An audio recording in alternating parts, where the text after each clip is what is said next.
이 시간 우리에게 주신 하나님 말씀 출애굽기 21장 1절부터 11절까지 한 절씩 교독하고 11절은 합독하겠습니다.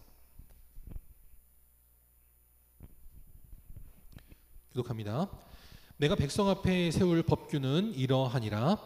내가 히브리 종을 사면 그는 6해 동안 섬길 것이요 7째 해에는 몸값을 묻지 말고 나가 자유인이 될 것이며, 만일 그가 단신으로 왔으면 단신으로 나갈 것이요 장가 들었으면 그의 아내도 그와 함께 나가려니와, 만일 상전이 그에게 아내를 주어 그의 아내가 아들이나 딸을 낳았으면 그의 아내와 그의 자식들은 상전에게 속할 것이요 그는 단신으로 나갈 것이로되, 만일 종이 분명히 말하기를 내가 상전과 내 처자를 사랑하니 나가서 자유인이 되지 않겠노라 하면, 상전이 그를 데리고 재판장에게로 갈 것이요 또 그를 문이나 문설주 앞으로 데리고 가서 그것에다가 송곳으로 그의 길을 뚫을 것이라.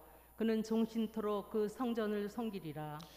사람이 자기의 딸을 여종으로 팔았으면 그는 남종같이 나오지 못할지며, 만일 상전이 그를 기뻐하지 아니하여 상관하지 아니하면 그를 속량하게 할 것이나, 상전이 그 여자를 속인 것이 되었으니 외국인에게는 팔지 못할 것이요 만일 그를 자기 아들에게 주기로 하였으면 그를 딸같이 대우할 것이요, 만일 상전이 다른 여자에게 장가될지라도 그 여자의 음식과 의복과 동침하는 것은 끊지 말 것이요. 다 함께 그가 이 세 가지를 시행하지 아니하면 여자는 속전을 내지 않고 거저 나가게 할 것이니라. 아멘. 이 시간 어떤 약자라도 관심을 갖고 사랑으로 돌보라. 어떤 약자라도 관심을 갖고 사랑으로 돌보라 라는 제목으로 함께 하나님 말씀 나누도록 하겠습니다. 옆 사람과 인사합니다. 사랑합니다. 축복합니다. 한 주를 은혜와 또 축복 가운데 살고 이 시간 주 앞에 나와 예배드리는 의사 성도님들을 주님의 이름으로 환영하고 축복합니다. 인터넷에 어떤 사진이 하나 올라왔습니다. 이게 사실이냐 합성이냐라고 하는 제목으로 올라왔는데, 외국의 한 전철역에서 한 여자가 무언가를 들고 올라오는 겁니다. 정확히 뭔지는 모르겠습니다. 세탁기인지 건조기인지 뭔지는 모르겠는데 저거를 들고 올라오더라는 거예요. 여자가. 여기 남자분들 가운데 집에서 나 세탁기나 건조기 혼자 옮겼다 하시는 분 없으실 겁니다. 저게 몇 킬로짜리인지는 모르겠지만 제가 이렇게 봤을 때는 안에 그 돌아가는 통돌이까지는 있더라고요. 안에 내부의 부품이 얼마까지인지는 모르겠지만 적어도 유리창도 있고 그 안에 돌아가는 그 스테인리스 통도 있는 것까지는 사진으로는 보이는데, 저게 몇 킬로짜리인지는 잘 모르겠지만 저게 진짜라고 한다면 저거 들 수 있는 사람은 없다. 그리고 모터와 대부분 무게 나가는 부품들이 뒤쪽에 있기 때문에 적어도 저렇게는 들 수 없다라는 게 중론이었습니다. 근데 제가 어쨌든 오늘 말씀을 준비하면서 다시 저 사진을 보니까 생각나는 건, 현대인들은 못해도 고대 시대의 노예와 종들은 했겠구나 라고 생각이 듭니다. 오늘 말씀을 계속해서 하나님께서 그 당시 히브리 종들에게 주시는, 어떻게 보면 그들에게는 은혜가 되고 축복이 되는 말씀입니다. 오늘 이 말씀을 통해서 우리 또한 갑자기 한순간에 노예가 되고 종이 되는 것 같은 어려움에 빠진 자들에게 우리는 어떻게 돼야 되는가 함께 말씀을 통해 살펴보도록 하겠습니다.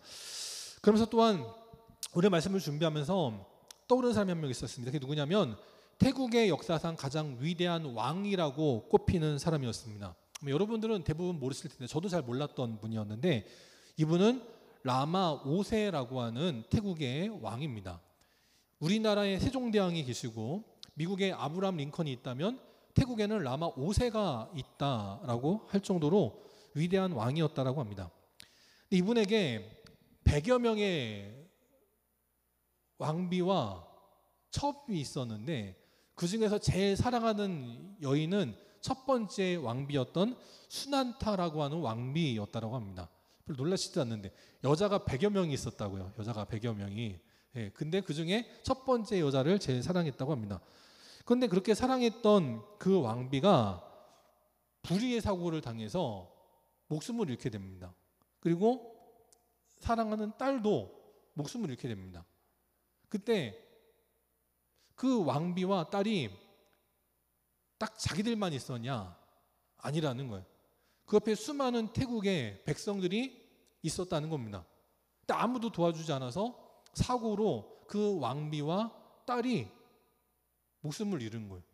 요즘 우리로 말하면 김건희 씨가 비명행사한 것 같은 그런 일인 거죠. 그런 일이 벌어졌다는 겁니다. 근데 왜 그랬냐? 처음에는 왕도 그 얘기를 듣고 나서 화가 나지 않았겠어요?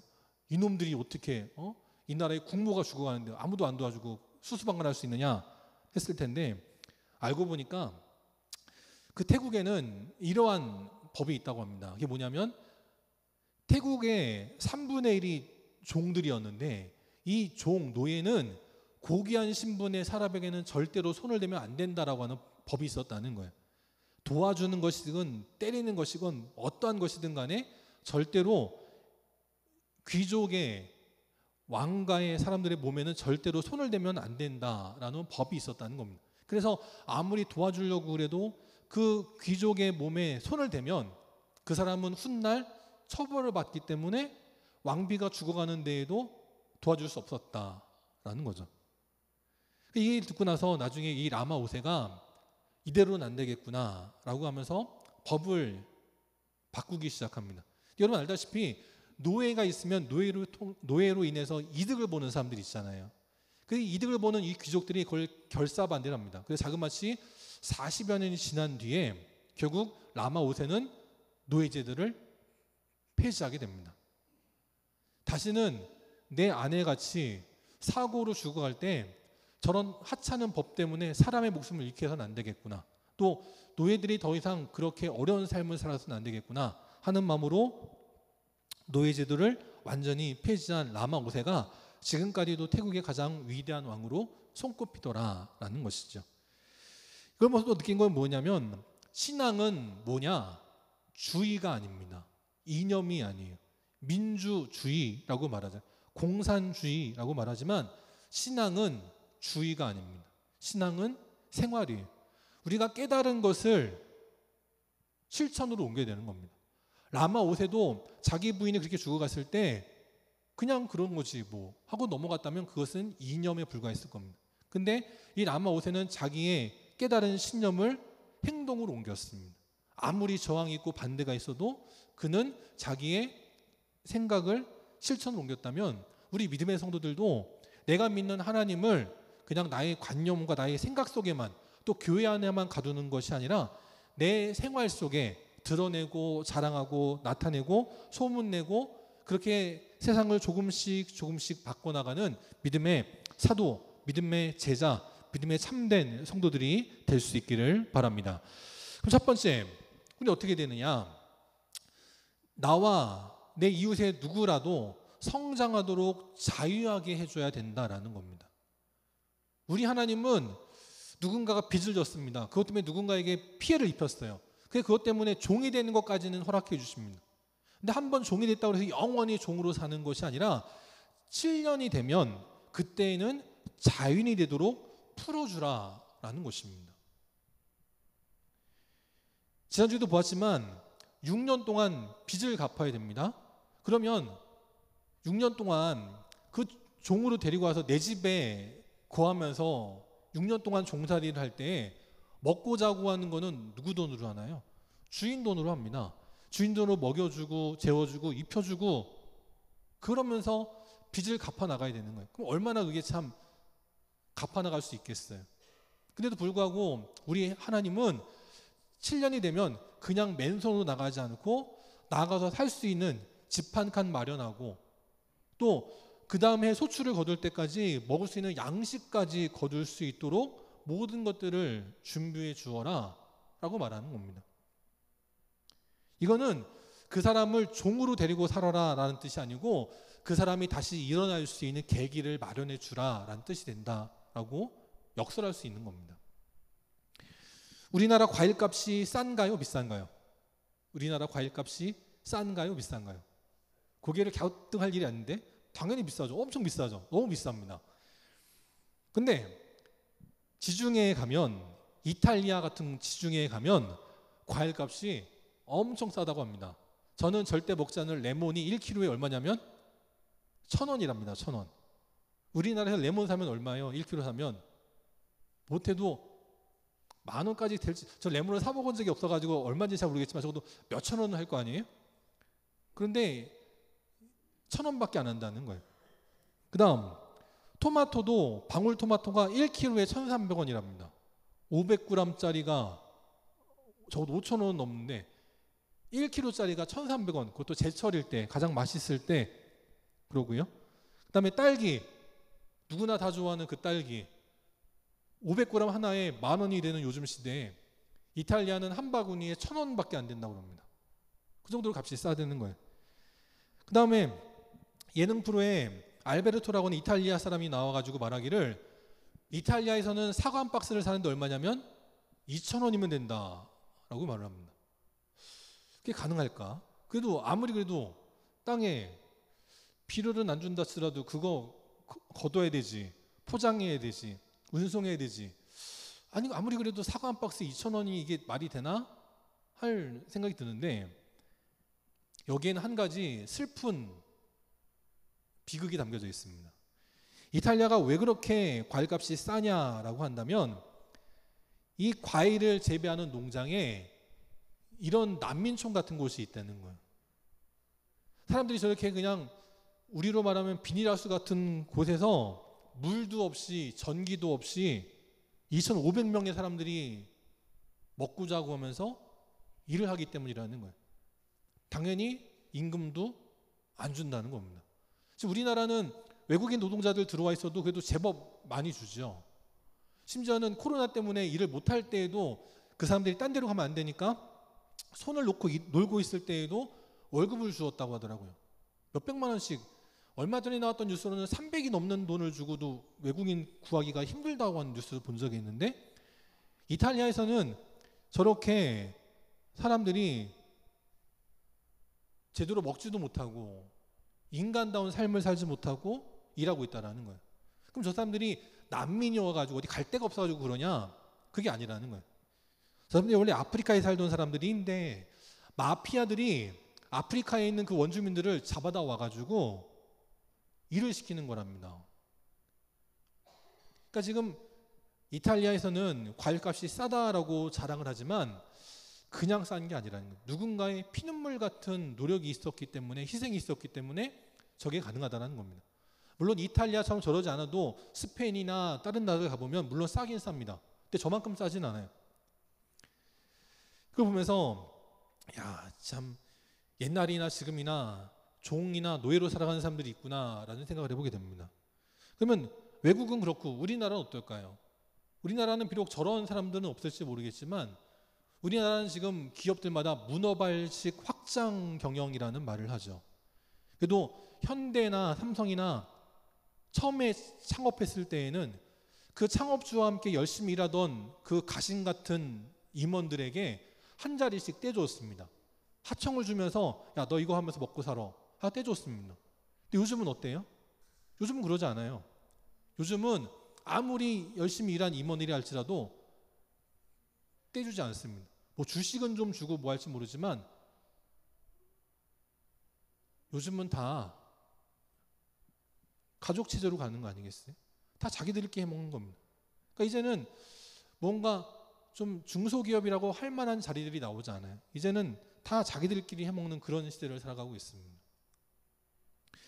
오늘 하나님께서는 이 7년이 되면 그 종으로 데려왔던 사람을 자연이 되게 하라라고 말씀하실 때 우리에게 두 가지를 경고하고 계십니다. 한 가지는 뭐냐면 꼼수 부리지 말라라는 거예요. 항상 세상에 어떠한 사람들이든지 간에 잔머리가 잘 굴러가는 사람들이 있습니다. 얼마 전에 그 서울에 폭우가 내려가지고 물난리가 났을 때 대부분의 사람들은 어떻게 하면 집에 가나, 어떻게 하면 이 수해를 극복하나, 그렇게 대부분 생각을 했잖아요. 그런데 그런 물난리를 겪는 가운데서도 주식을 하는 사람들은 무슨 생각을 하냐면 주식 물난리가 이렇게 났을 때 어느 주식을 사야지 돈을 버냐, 그런 생각을 하는 사람도 있다는 거예요. 나라가 지금 어려움에 처해도 어떻게 하면 내가 돈을 벌지, 그 생각을 하면서 그 주식을 미리 사려고 계획하는 사람들이 있다라는 거예요. 이거야 뭐 이 자유주의 시장 경제에서는 뭘 할 수 없는 부분이지만 히브리인들 가운데에서도 7년째가 되면 종으로 데려왔던 사람들을 풀어주라는 이 말씀을 악용하는 사람들이 있었다는 겁니다. 그래가지고 7년이 되기 전에 어떻게 하냐면 5년이나 6년쯤 됐을 때 그 사람을 팔아넘기는 거예요.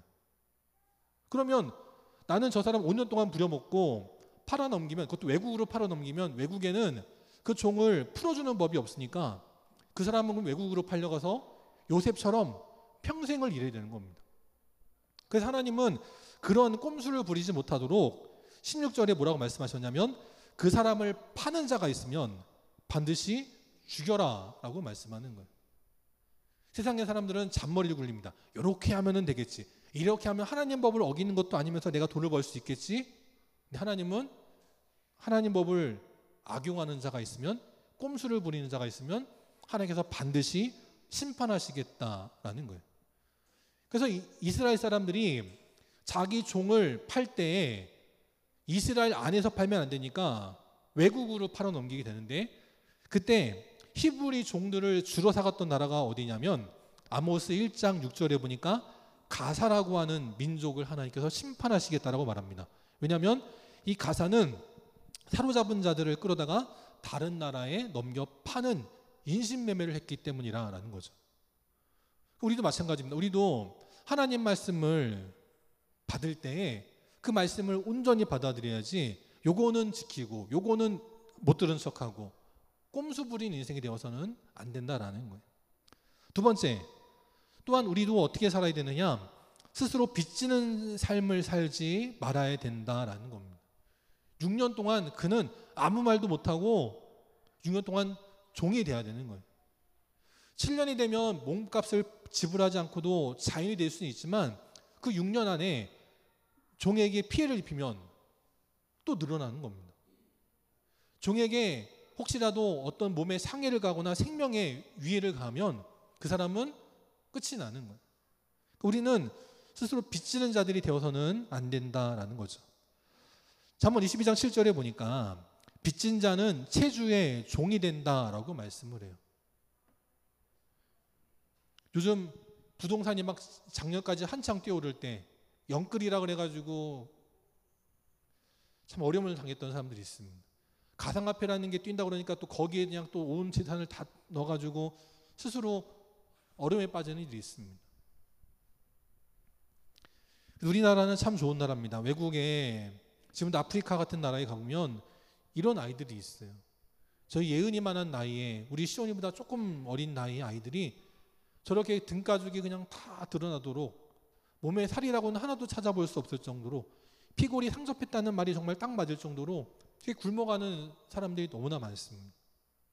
아이뿐만 아니라 어른들까지도 먹고 살 길이 없어가지고 그 앞에 있는 그 어른처럼 죽어가는 이들이 너무나 많이 있어요. 우리나라는 그래도 얼마나 감사한 나라입니까?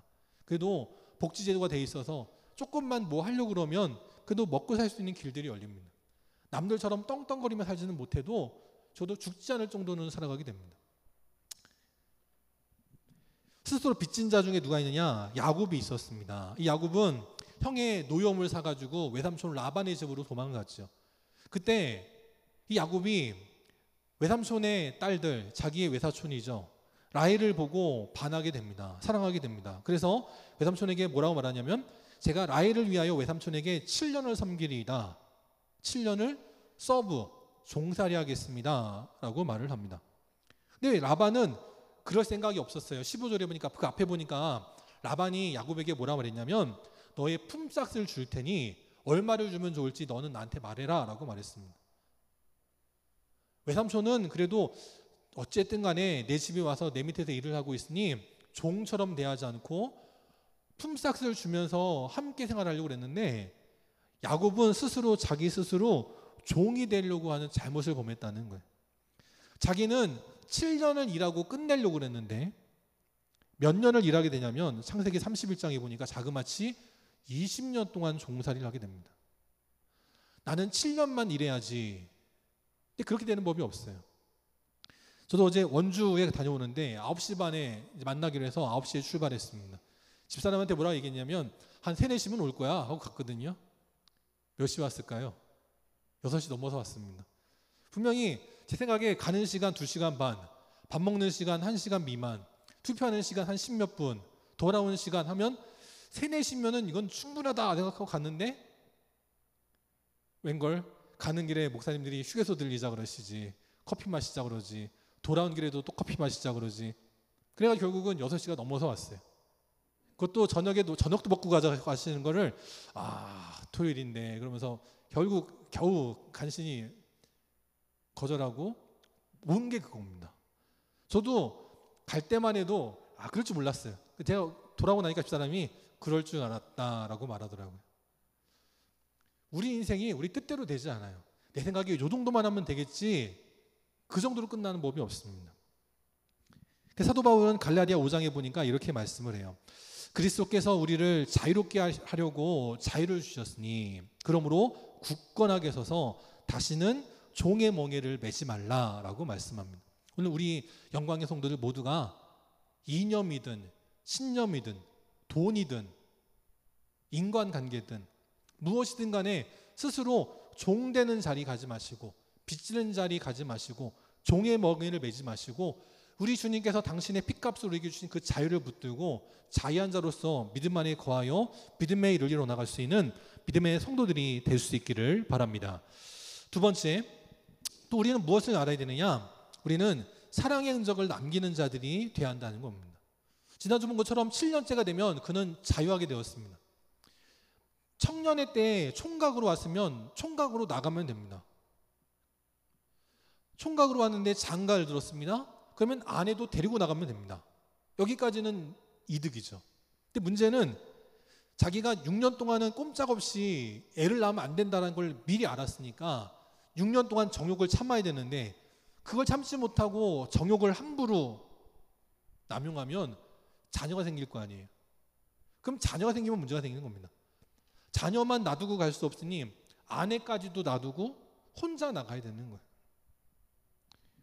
그래서 그 남겨두고 가야 되는 자녀들이 눈에 밟히고 아내가 눈에 밟힐 때 그 사람은 어떻게 되느냐? 주인과 함께 재판장 앞에 가서 송곳으로 귀를 뚫어서 나는 이제 영원토록 저 상전을 섬겨야겠다라고 하는 예식을 행해야 되는 겁니다. 아까 보았던 갈라디아서 5장 1절에 다시는 종의 멍에를 매지 말라라고 했는데요. 13절에 가보면 사도 바울이 같은 입으로 한 입으로 두 마디를 합니다. 5장 13절에 뭐라고 그러냐면 종 노릇을 하라라고 말을 해요. 좀 전에는 종의 멍에를 매지 말라고 했던 사도 바울이 이제는 12절이 지난 뒤에는 종 노릇을 하라라고 말을 합니다. 여기에는 단서가 하나 있습니다. 오직 사랑으로. 돈 때문에 하는 종 노릇이 아니라 오직 사랑으로 하는 종이 돼야 된다라는 거죠. 사랑으로 종이 되신 분 누가 있느냐? 바로 예수님이 계셨습니다. 예수님은 빌립보서 2장 6절 7절에 보면 하나님의 본체신 분이었습니다. 하나님과 동등되셔서 천군 천사의 찬양을 받으시고 우리의 경배를 받으셔야 되는 분인데 우리를 위하여서 자기를 비워 종의 형체를 가지시고 이 땅에 오셨다라는 거죠. 예수님이 그렇게 하신 건 억지로 하신 게 아닙니다. 마지못해 하신 게 아니고 우리를 사랑하셔서 하셨습니다. 예수님도 우리를 사랑하셔서 종이 되셨다면 우리도 이제는 사랑의 종이 되어서 남편을 섬기고 아내를 섬기고 자녀를 섬기고 부모님을 섬기고 교인을 섬기고 교회를 섬기고 나라를 섬기고 하나님의 사명을 감당하는 믿음의 일꾼들이 되어야 될 줄 믿습니다. 미국의 유명한 D.L. 무디 목사님이 이렇게 말씀을 하셨어요. 성공한 인생이란 뭐냐? 얼마나 많은 종을 거느렸느냐가 아니라 요즘으로 말하면 얼마나 많은 직원들을 거느리고 일을 했느냐가 아니라 얼마나 많은 사람을 섬겼느냐가 성공의 척도다라고 말씀했습니다. 성경에서도 그렇게 말씀해요. 남을 종살이하고 남을 억누르고 남을 괴롭히는 자들이 되지 말고 종노릇하는 자들이 되라라고 말씀하고 있다라는 겁니다. 제가 그래서 지난주 말씀드리기를 성년식을 하면서 우리 교회에서도 나중에 제가 언젠가 귀뚫는 자격증을 따가지고 우리 자녀들에게 귀를 뚫는 예식을 행하겠다라고 말씀드린 적이 있는데 사랑의 흔적을 남기는 거예요. 사랑의 흔적을. 여러분 몸에 혹시 빨간 점 있으십니까? 빨간 점? 저도 몸에 빨간 점이 있어요. 이렇게 팔뚝이나 몸에 보면 빨간 점들이 이렇게 몇 개 있거든요. 근데 저희 아이들하고 저희 조카들이 제가 이렇게 반팔 같은 거 입고 있을 때 팔뚝 같은데 빨간 점이 있으니까 얼핏 보기에는 피같이 보였던 것 같아요. 그래서 저한테 물어봅니다. 아빠, 이모부, 이 빨간 점이 뭐예요? 라고 물어봅니다. 그러면 제가 뭐라고 그때 말했냐면 이거는 예전에 너희라고 밖에 나가는데 어떤 나쁜 아저씨 너희들 잡아가려고 그래가지고 아빠가 이모부가 그 사람하고 싸우느라고 생긴 상처야. 그렇게 말을 했거든요. 그랬더니 이 3-4살짜리 어린애들이 그 얘기를 듣고 나서는 깜짝 놀라는 거예요. 아, 그런 일이 있었냐고. 자기 몰랐는데 그런 일이 있었냐고. 그러면서 한편으로는 저를 되게 막 존경과 사랑의 눈빛으로 막 쳐다봅니다. 아, 우리들을 위해서 사랑의 흔적을 남기면서 저렇게 악당과 싸워주신 고마운 이모부 아빠 너무 고마워하면서 한편은 무서움에 떠는 거예요. 그래서 제가 너무 재밌어가지고 그 후로도 몇 번을 계속했거든요. 그랬더니 이제 저희 아들도 크고 첫째도 크고 그러니까 걔네들은 이제 안 속죠. 이제 하은이, 예은이 같은 애들만 속습니다. 그래서 지금 저한테 물어보면 제가 그 얘기를 해요. 그럼 다 큰 애들이 지나가면서 그 얘기를 들으면 뭐라 그럴까요?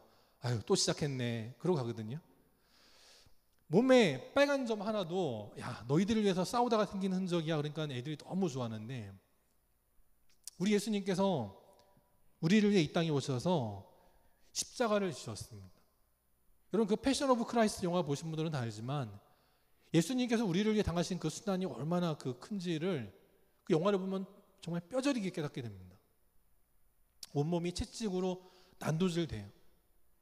채찍이 그냥 줄로 된 채찍이 아니고 중간중간에 바늘 같은 뼈가 박혀 있어가지고 채찍으로 한 대 맞으면 그 뼈 바늘 가시가 내 몸을 파고들어서 또 간수가 다시 그걸 잡아 당기면 온몸에 살이 막 찢기면서 순환을 당하셨습니다. 십자가에 박히기 위해서 손에는 커다란 대못 자국이 있어요. 발등에도 커다란 대못 자국이 있습니다. 머리에는 가시면류관을 쓰셔가지고 찢기신 상처가 있고요. 마지막에 정말 돌아가셨는지를 확인하기 위해서 백부장이 옆구리에 창을 찔러가지고 창자국도 났습니다. 우리가 잘 아는 것처럼 사흘 만에 예수님이 부활하십니다. 부활하실 때 영광의 모습은요, 숨을 거두실 때 모습과는 너무나 다르게 너무나 깨끗하고 너무나 아름답고 너무나 온전한 모습으로 부활하십니다. 근데 딱 영화상에서는 딱 한 군데, 성경에서는 손과 옆구리에 창자국과 못자국이 있었다 했지만 영화에서는 딱 한 군데, 시간상 그랬겠지만 손에 못자국만큼은 그대로 있습니다. 다른 매 맞은 자국, 채찍 맞은 자국, 다른 모든 흉터들은 다 사라졌는데 우리를 위해서 십자가를 지었다는 흔적, 손에 나 있는 못자국만큼은 그대로 간직돼 있다는 거예요. 이것을 신학적인 용어로 뭐라 그러냐면 스티그마타라고 부릅니다. 거룩한 흔적, 성은 스티그마타입니다. 여러분 중에도 아마 여러분 자녀를 위해서, 여러분 가정을 위해서, 여러분의 일터를 위해서 일하다가 생긴 흔적들이 있을 거 아니에요? 여기 우리 연세 드신 분들 보면 한 분 한 분 점점 무릎이 편찮아져 가셔가지고 걷지도 못하시고 계단을 오르내리는 것도 힘드시다고 말씀하신 분들을 볼 때 그게 바로 스티그마타예요. 가정을 위해서, 교회를 위해서, 나라를 위해서 일하다가 남긴 그 흔적들, 그게 스티그마타입니다.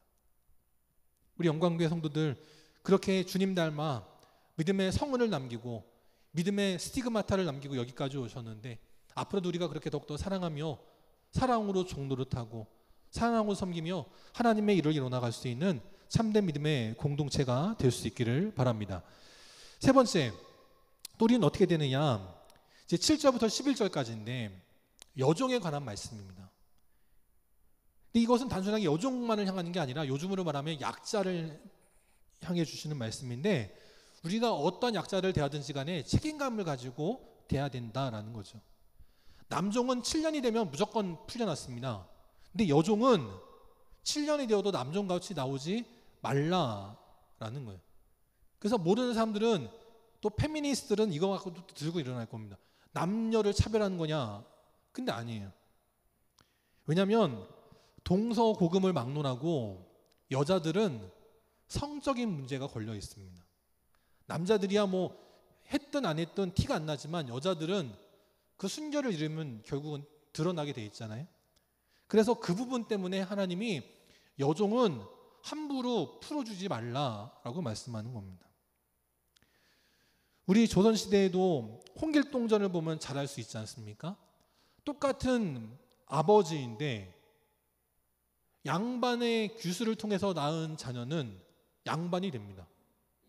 근데 그 아버지가 자기 정욕을 못 이겨가지고 자기 밑에 있던 여종을 자기 마음대로 건드려요. 여종이 먼저 욕한 것도 아닌데 자기가 먼저 정욕 때문에 여자를 건드렸는데 그게 단순히 여종이라는 여비라는 이유 하나만으로 그 여비한테서 태어난 아이는 양반으로 살지 못합니다. 그게 아버지인데 아버지라고 부르지 못하고 똑같은 양반 집에서 태어났는데 누구는 양반이고 누구는 쌍놈이에요. 이런 안타까운 일들이 우리나라뿐만 아니고 세계 어디에서든지 있었다라는 겁니다. 그래서 하나님은 그러한 여자들에 관한 그 악조건을 아시기 때문에 8절에 보니까 이렇게 말씀을 하십니다. 상전이 그 여종을 건드리지 않았으면, 상관하지 않으면, 건드리지 않았으면 속량해준다, 풀어주라라는 것입니다. 그리고 풀어줄 때에는 외국인에게는 절대로 팔지 말라라고 말씀하시고, 만약에 그 여종을 아들이 건드렸으면 딸같이 대화라는 거예요. 그러니까 며느리로 받아들여서 딸같이 대하라는 겁니다. 어제까지 종이었지만 자기 아들이 건드렸으면 모른 척하지 말고 며느리같이 딸같이 대우해 주라는 거고요. 자기가 취했으면 부인같이 대해 주라는 겁니다. 아까도 말씀드렸지만 그 옛날에도 그랬고 현재에도 그런 일들이 얼마나 많이 벌어집니까? 저 필리핀에 가면 너무나 참 부끄러운 일들이 많이 있잖아요. 우리 한국 사람들이 가가지고 거기서 일하다가 그냥 함부로 그냥 아무렇게나 하고서 버리고 도망온 아이들이 얼마나 많이 있습니까? 하나님은 절대로 그러지 말라라고 하시는 거예요. 그러면서 뭐라고 말씀하시냐면 세 가지를 꼭 시행하라라는 겁니다. 그리고 이 세 가지를 시행하지 않을 거면 그 여자는 자유인이 되게 하라는 겁니다. 7년이 안 됐든 안 됐든 간에 자유하게 하라라는 거예요. 그럼 세 가지는 뭐냐? 10절에 보니까 음식과 의복과 동침한 것은 끊지 말라라는 겁니다. 그 여자, 이 주인이 내가 어젯밤에 취했던 저 여자한테 정이 떨어져가지고 다른 여자한테 장가를 간다 할지라도 그 여자 절대로 먹고 사는 문제가 없도록 음식과 의복은 공급해 주고요. 동침하라는 얘기는 뭐예요? 사람으로 대우해 주라는 거예요. 내 부인같이 대우해 주라는 겁니다. 하나님은 그만큼 여종에 관해서도 관심을 놓지 않으시고 챙겨주셨습니다. 이 당시 여자는요, 지금의 여자하고는 전혀 다른 존재예요. 재물 같은 존재입니다. 재산에 불과한 존재인데 하나님은 그 여종조차도 사람으로 대우해 주셨어요.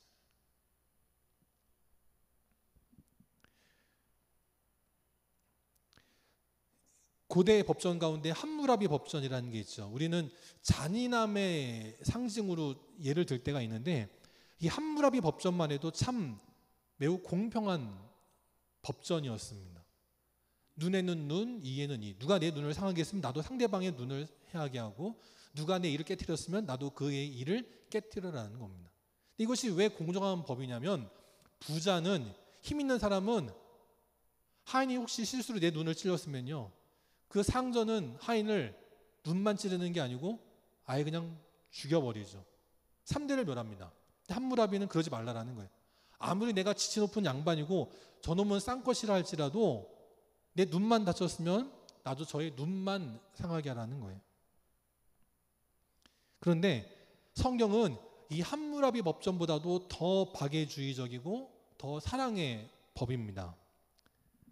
성경에 보면 하인들에게 얼마나 사랑을 베풀었는지 몰라요. 창세기 15장에 보니까 아브라함의 종이 있었습니다. 엘리에셀인데 아브라함이 아들을 낳지 못해서 그렇게 대가 끊기려 할 때 요즘 같으면 어떻게 하겠어요? 조카한테 재산을 넘기지 않겠습니까?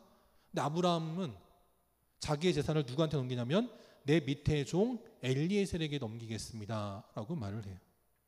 또 역대상에 가면 세산이라고 하는 사람이 있었는데 이 사람도 딸밖에 없었습니다.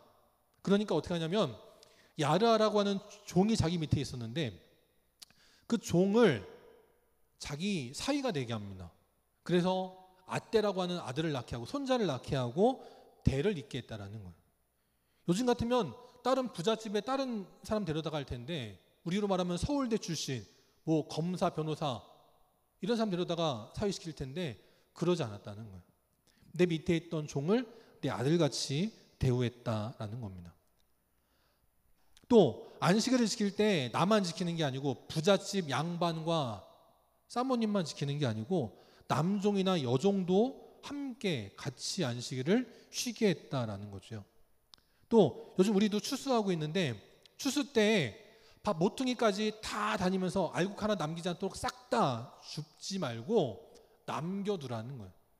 그래서 논밭이 없어서 농사짓지 못하는 사람들, 또 룻과 나오미처럼 갑자기 나중에 고국으로 돌아와서 농사짓지 못하는 사람들, 그들이 거둘 수 있도록 다 거두지 말고 또 이삭이 떨어졌으면 그거 줍지 말고 놔두라라는 거예요. 우리 하나님은 가난한 사람과 거류민들까지도 돌아보시면서 사랑하고 섬기기를 원하시는 분이다라는 거죠. 이런 말이 있습니다. 못생긴 나무가 산을 지킨다라는 말이 있어요. 좋은 나무, 귀한 나무는 다 베가 버립니다. 그러니까 산을 누가 지키냐면 못생긴 나무가 지키는 거예요. 우리 인생도 그럴 때 있습니다. 내가 의지했던, 내가 정말 귀하게 여겼던 것이 어느 순간 보니까 아무것도 아닐 때 있어요. 아, 저 사람 뽑아놓으면 저 사람이 우리나라 잘 다스리겠지. 그거 뽑았는데 보니까 망신도 그런 망신이 없을 때가 없어요. 이 나라는 못생긴 나무가 지킵니다. 우리 교회도 누가 지켜요? 못생긴 나무가 지켜요. 어제 뉴스에 보니까 대전의 한 어느 집에 굴착기가 나타났습니다. 굴착기가 웬 어머니와 딸을 태웠습니다. 뉴스 보시면 다 알겠지만 뭐였냐면 화재가 났기 때문이에요. 옆 건물에 화재가 나가지고 이 화재가 옮겨 붙을 상황인데 저 여자를 어떻게 구하지? 찾아보니까 사다리가 없어요. 내 생각이 났습니다. 아, 나한테 굴착기가 있지. 그걸 급히 막 몰고 온 거예요. 여러분들 화재 난 곳 가보시면 알겠지만 화재 현장 근처는요 엄청 뜨겁습니다. 그런데 그런 거 아랑곳하지 않고 내 비싼 굴착기 가져와가지고 그걸로 생면부지의 모녀를 구출해 주는 거예요. 우리나라는 이런 분들이 있어서 안정되었고 이런 분들이 있어서 우리나라는 여기까지 발전했습니다. 대단한 누군가가 이 나라를 지키는 게 아니에요. 이 나라는 우리 국민들 덕분에 지켜졌고 앞으로도 부흥하게 됩니다. 우리 교회도 여러 부류의 분들이 계시죠. 제가 볼 때 참 감사한 건 뭐 돈을 많이 헌금하시는 분도 귀하고 대단한 직분이 있으신 분도 귀하고 다 귀하죠. 근데 또 어떤 분이 귀하냐면 참 아무도 모르게 오셔가지고 예전에 야외 화장실 있을 때 거기를 혼자 청소하시는 분이 계셨어요. 당신 몸도 불편한데 그걸 혼자 청소하고 계시는. 또 어떤 분도 오셔가지고 저 지하 화장실을 혼자 청소하고 계세요. 냄새나고 남들 하기 싫어하고 그런 일들을 도맡아 하시는 분들이 있습니다. 우리에게 참 힘들고 어려울 때 눈물로 이 자리를 지키고 기도하신 분들에게 진심으로 감사드립니다. 우리가 그렇게 어려움 당하는 곳을 돌아보고 사랑으로 섬기며 나아갈 때 하나님은 또한 우리를 그렇게 바라보시고 우리를 사랑하시고 우리를 지켜주시고 우리로 인하여서 우리의 가정, 우리의 교회, 이 나라 안정되게 하시고 부흥되게 하실 줄 믿습니다. 그렇게 하나님 마음으로 하나님의 일을 이뤄나가는 하나님의 사랑으로 영혼을 돕고 섬기며 그 좋은 소문 나는 교회, 칭찬받고 인정받는 우리 모든 하나님의 백성들 되는 영광교회 모든 성도들이 될 수 있기를 주님의 이름으로 축원합니다. 다 함께 일어나셔서 찬송 304장 함께 찬양하시고 축도로 예배 마치도록 하겠습니다. 찬송 304장 함께 찬양합니다.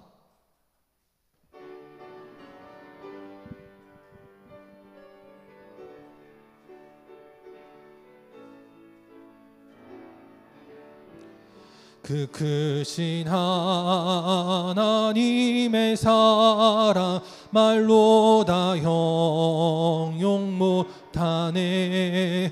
저 높고 높은 별을 넘어 이 낮고 낮은 땅 위에 죄범한 영혼 구하려 그 아들 보내사 화목제물 삼으시고 죄 용서하셨네.